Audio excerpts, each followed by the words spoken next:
Hi, can you hear me in the back of the room? Raise your hand if you can. Okay, great. Well, thanks everyone for coming. Welcome to our latest Tesla sort of service center plus.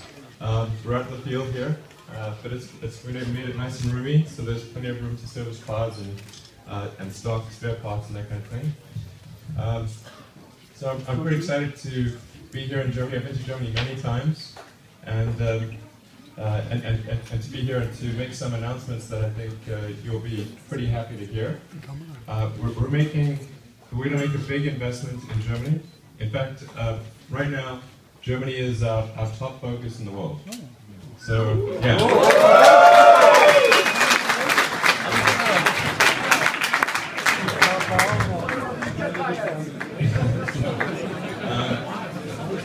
And I'll tell you why.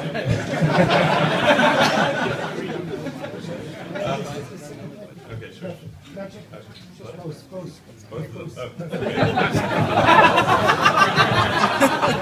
It's like trying to eat 2 ice cream cones. Okay. All right. So the reason is that this is a really big and important market for us. In fact, for our Tesla Roadster, this was the second biggest market in the world after the US. And Germany is obviously a place that appreciates engineering and appreciates great automotive engineering in particular. And I feel like if we can't do well in Germany, that's not a good sign. So it's very important that we do well here. And for a very discerning buying public, and that's used to looking at the best in the world, we definitely have to do everything that's needed to succeed. So I actually think it's going to be long term for us. Still, even the second largest market in the world, third largest market after the US and China, and I think one of the highest in per capita sales as well. It's also a country obviously we can go quite fast, which is really cool. In fact, I was just driving the Model S on the Autobahn on one of the unrestricted sections, and it was a lot of fun. But there are a few things I said I was going to announce. One is that for any buyers of the Model S, we're going to offer a free optional high-speed tuning. So if you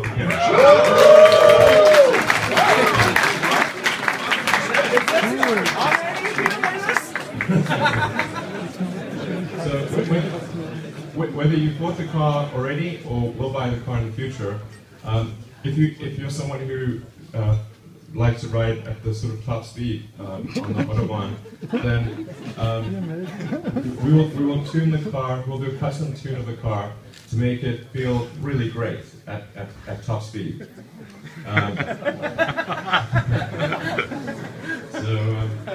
So most other cars in the world, it's driving at sort of over 200 kilometers an hour. You don't have to worry too much about that in most parts of the world. I can tell you in LA, it's difficult to get above 50 kilometers an hour.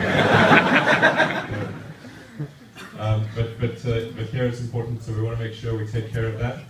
I'm actually going to send my top engineering team over here to tune it just right for the German roads. So that's okay.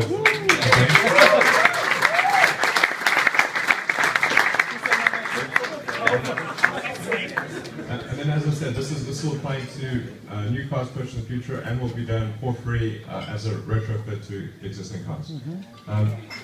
Then the next big thing is that we're making a huge investment in superchargers. So yeah.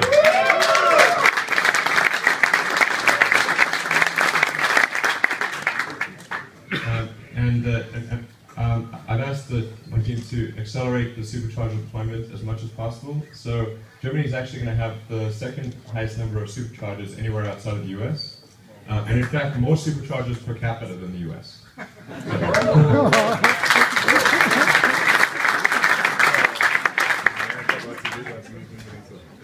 So, and this is going to happen very, very rapidly. In fact, we're breaking ground right now on the first 6 superchargers, and then we're going to rapidly ramp that up to the point where, I mean, every quarter will probably double the number of superchargers all the way through the end of next year. So our goal is by the end of the first quarter, so by March next year, that more than half of the German population is within range of a supercharger, and that by the end of next year, it's 100%. Yeah.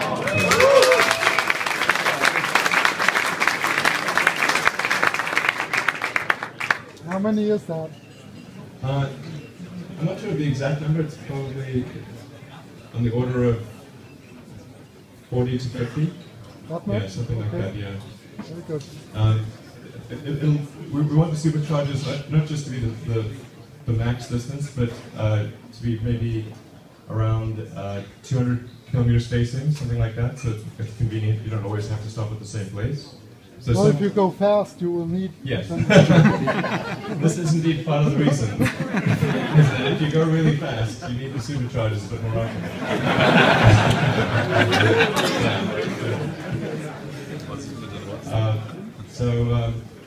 And there's also going to be a power upgrade, I should say, to the superchargers.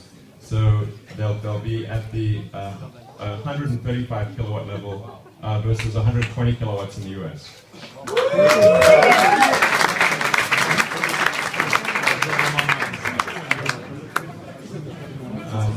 And I think there's upgrades beyond that will maybe take it even further. So the goal with the supercharger is that when you stop alongside the highway, and these will be places where you'd normally stop on a trip to, where you'd normally stop to get fuel, get a bite to eat, or get a snack. But there'll be a bunch of locations where you can park your car, and so you can park it, plug it in, and then get a bite to eat, hit the restroom, grab a coffee, be on your way, and your car is charged and ready to go.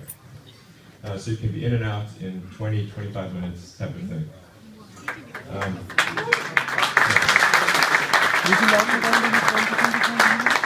How much range do you have if you use the high-speed option on the German Autobahn?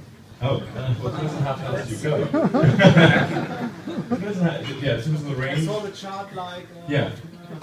Well, the faster you go, since the drag force increases with the square of the speed, you lose range quite fast at the very high speeds. But that's true of any car. That's true of a gasoline car or anything. And I think 200 kilometers is possible. Yeah, 200 kilometers should be no problem. Yeah, and so there will also be a navigation upgrade that's coming out over the air. Over-the-air navigation upgrades probably in December that will calculate least time to destination. So including taking into account the supercharger locations. So if you want to get to the destination the fastest, it's going to figure out how fast you should drive, how long you should stop, and navigate you to the supercharger stations along the way, and then to your ultimate destination, and we'll calculate that whole route with the least time possible. It's even going to do things like look up the wind speed on the internet and factor that into it.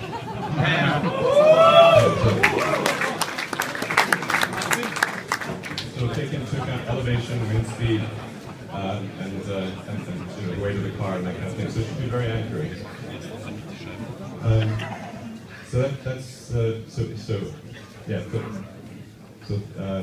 So big supercharger investment. Also a big service center investment. We're going to be expanding our service center coverage dramatically. In fact, even in the next few months, but certainly by the end of next year. By the end of next year, we expect to have probably 80% of Germany within about 100 kilometers of a Tesla service station. So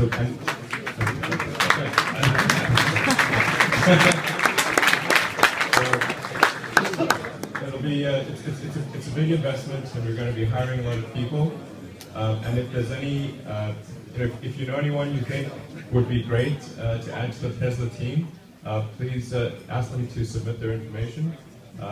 We're looking for great people, fast-growing company, lots of opportunity, and yeah, it's a fun work environment and also some other good things.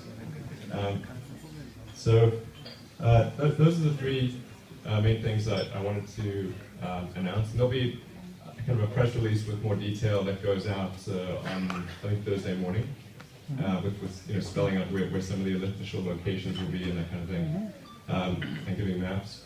But I wanted to tell you guys first, kind of ahead of the press, and because really people like yourselves are extremely important to the future of Tesla.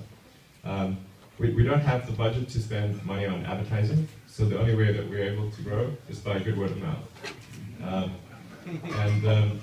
So to the degree that there are people who really believe in sustainability, that really believe in the electric car revolution, people like yourselves are very important to the success of Tesla and to the success of electric vehicles in general.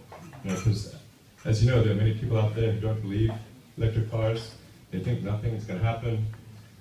If we have to overcome that negativity, otherwise it's going to be way too slow, and there will be tremendous damage to the environment as a result.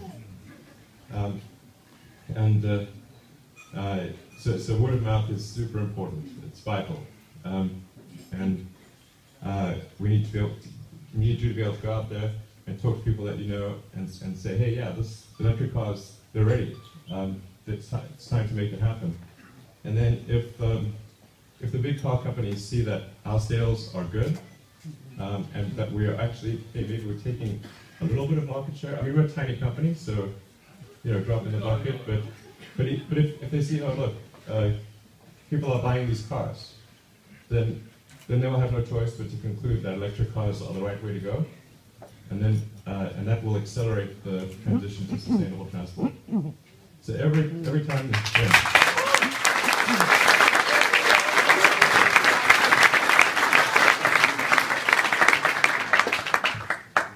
So every time a Model S is driving down the road and somebody sees it, and or a friend gets in and you take them for a ride, and their eyes open wide and they're like, "Whoa, this is for real."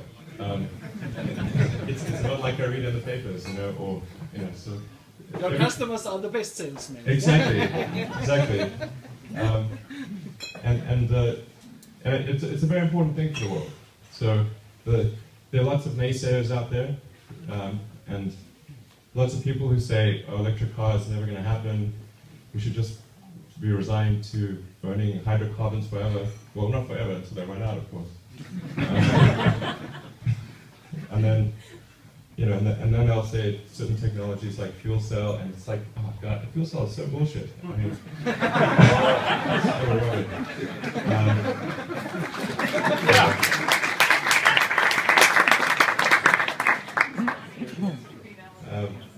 the only reason they do fuel cell is because they don't really believe it. It's because it's something that they can. It's like a marketing thing. But the reality is that if you took a fuel cell vehicle and you take best case for a fuel cell vehicle in terms of the mass and volume required to go up to a particular range, as well as the cost of the fuel cell system, and then if you took the best case of that, it doesn't even equal the current state of the art in lithium-ion batteries. So there's no way for it to be a workable technology. And then putting up a huge hydrogen distribution structure is also extremely difficult, and hydrogen is quite a dangerous gas. It's suitable for the upper stage of rockets, but not for cars. I think most of us saw the film Who Killed the Electric Car. Right, Yeah. exactly. Most of us. Yeah, exactly. They. Yep.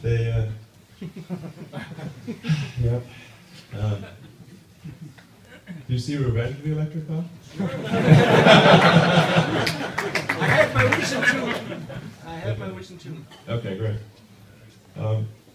Anyway, so it's really important that we work as fast as possible to accelerate sustainable transport. The sooner it happens, the sooner